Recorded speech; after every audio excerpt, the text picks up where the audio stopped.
আজও বাবুঘাটে চলছে প্রতিমা নিরঞ্জন প্রক্রিয়া। এখনো পর্যন্ত প্রায় 850 প্রতিমা নিরঞ্জন হয়েছে। ঘুরে দেখলেন আমাদের প্রতিনিধি সুকান্ত মুখোপাধ্যায়। এই মুহূর্তে আমরা রয়েছি বাজা কদমতলাতে এবং আজকে তৃতীয় দিনে বিসর্জনের যে প্রক্রিয়া তা কিন্তু চালানো হচ্ছে এবং দেখা যাচ্ছে যে কলকাতা পুরসভার তরফে একাধিক ক্রেন এখানে কাজ করছে। গঙ্গা জলে নিরঞ্জনের সঙ্গে সঙ্গেই কাঠামোকে একটা নির্দিষ্ট জায়গাতে নিয়ে যাওয়া হচ্ছে, সেখান থেকে পাশের একটি লরিতে তার ডাম্প করা হচ্ছে এবং এখান থেকে তা দ্রুত সরিয়ে নিয়ে যাওয়া হচ্ছে এবং এখনো পর্যন্ত 850-রও বেশি প্রতিমা নিরঞ্জন হয়েছে। আজকে বিকেলের পর সেই সংখ্যাটা আরও বাড়বে। আগামীকাল কার্নিভাল রয়েছে। তো সব মিলিয়ে কলকাতা পুরসভা লাগোয়া যে সমস্ত ঘাট রয়েছে প্রত্যেকটা ঘাটে কলকাতা পুলিশ যেমন একদিকে মোতায়েন রয়েছে যাতে কোনো রকম অপ্রীতিকর ঘটনা না ঘটে, তার পাশাপাশি কিন্তু কলকাতা পুরসভার তরফেও সাফাই অভিযানকে একেবারে প্রস্তুত থাকতে বলা হয়েছে। ক্যামেরায় অভিজিৎ দত্তের সঙ্গে সুকান্ত মুখোপাধ্যায়, এবিপি আনন্দ, কলকাতা। আগামীকাল রাজ্য সরকারের পুজো কার্নিভাল। তার একদিন আগে আজই পরিবর্তন যাত্রার মাধ্যমে সজল ঘোষের পুজো বলে পরিচিত সন্তোষ মিত্র স্কোয়ারের প্রতিমা বিসর্জন দেওয়া হবে। কার্নিভালের পাল্টা তিনি কোনো কিছু করছেন না বলেও দাবি করেছেন সজল ঘোষ। ওদের আবার পুজো কি? বিজেপিকে পুজো করতে গেলে তো হল ভাড়া করতে হয়, খোঁচা কুণাল ঘোষের। এটা কিন্তু পাল্টা কার্নিভালের ডাকনাম। এর পেছনে কোনো রাজনৈতিক নেতৃত্বের সাথে আমি এখনো অবধি কথা বলিনি। আমি সবাইকে আহ্বান জানিয়েছি। আমি শুধু শ্রমিক ভট্টাচার্য, শুভেন্দু অধিকারী, সুকান্ত দাকে আমি বলবো না। আমি আবেদন জানাচ্ছি আপামর সমস্ত রাজনৈতিক দলের কাছে যারা মনে করেন অসুর শক্তির বিনাশটা আশু প্রয়োজন। তাদের নেতা নেত্রীদের কারুর কোনো পাড়া নেই, ক্লাব নেই, পুজো নেই। যে দু একজনের পুজো আছে তারা তৃণমূল থেকে গেছে, দল বদলুদের পুজো। আদি বিজেপিকে পুজো করতে গেলে ইজেডসিসিতে হল ভাড়া করে পুজো করতে হয়, ফলে ওটা পুজো পলিটিক্স হিসেবে করতে চাইছে। দশমী পেরোতেই শাসকের নজরে 26-এর বিধানসভা ভোট। সূত্রের খবর, রবিবার থেকে ব্লকে ব্লকে বিজয়া সম্মেলনী পালন করবে তৃণমূল, যেখানে থাকবেন বিধায়ক, সাংসদ থেকে মন্ত্রীরা। জনসংযোগে মূল লক্ষ্য, খবর তৃণমূল সূত্রে। ঢাকের বাদ্যির রেশ এখনো পুরোপুরি কাটেনি, তার মধ্যেই বেজে গেল ভোটের বাদ্যি।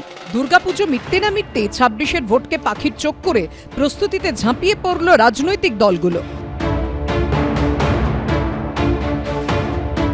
বঙ্গ বিজেপির নির্বাচন কমিটির পর্যবেক্ষক ভূপেন্দ্র যাদব এবং সহ পর্যবেক্ষক বিপ্লব দেব যখন শুক্রবার কলকাতায় এসে বিজেপি নেতাদের সঙ্গে বৈঠক করলেন, তখন তৃণমূল বিজয়া সম্মেলনীকে সামনে রেখে জোরদার জনসংযোগের কৌশল নিল।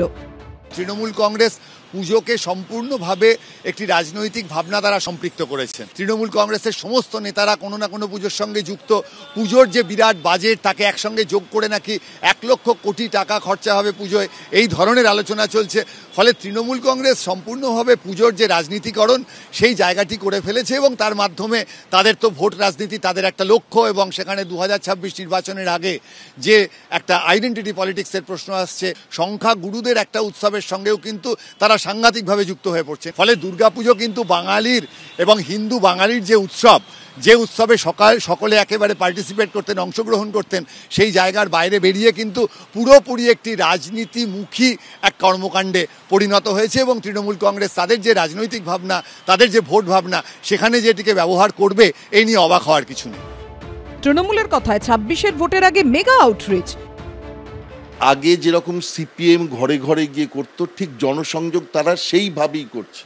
মানে বিভিন্ন প্রকল্প যেটা আইপ্যাক নিচ্ছে, যেমন পাড়ায় পাড়ায় সমাধান, এগুলোতে আর কিছু না হোক একদম বাড়ি বাড়ি যাওয়াটা নিশ্চিত করছে এবং সেই নিশ্চিত করার মধ্যে দিয়ে ওরা কিন্তু সাংগঠনিক যে শক্তি সেটাকে প্রতিবার একটু একটু করে বাড়াচ্ছে।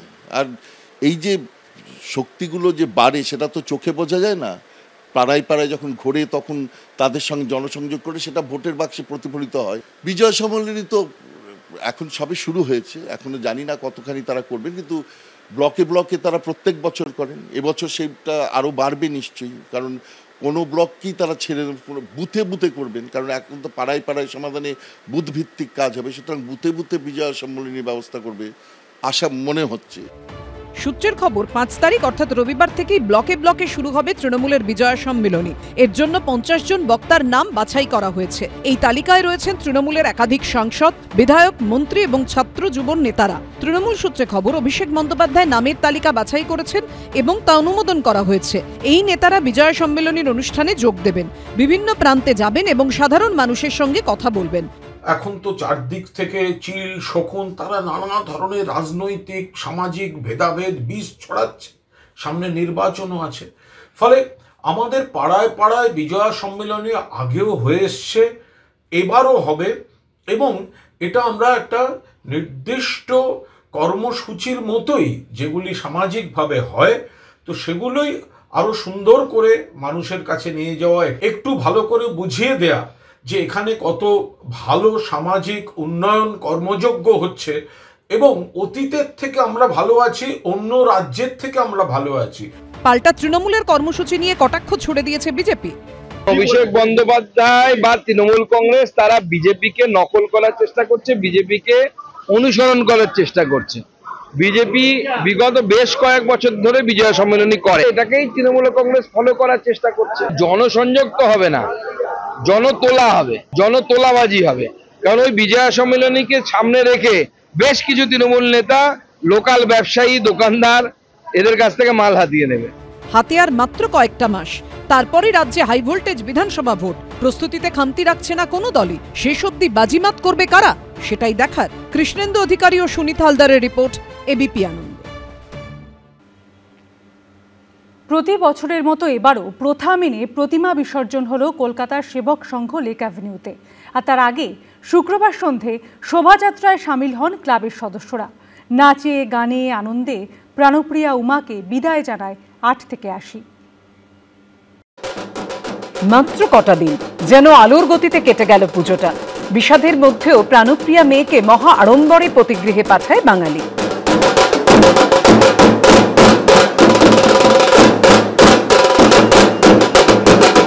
প্রতি বছরের মতো এবারও প্রথা মেনে কলকাতার সেবক সংঘ লেক অ্যাভিনিউ ক্লাবে প্রতিমা বিসর্জন হলো। শুক্রবার সন্ধ্যায় প্রতিমা নিয়ে বের হয় বর্ণাঢ্য শোভাযাত্রা। মাকে সঙ্গে নিয়ে লেক অ্যাভিনিউ মুদিয়ালি ক্লাব হয়ে বিভিন্ন পথ ঘুরে পাড়ায় ফিরে আসে। জমিয়ে নাচে অংশগ্রহণ করে 8 থেকে 80।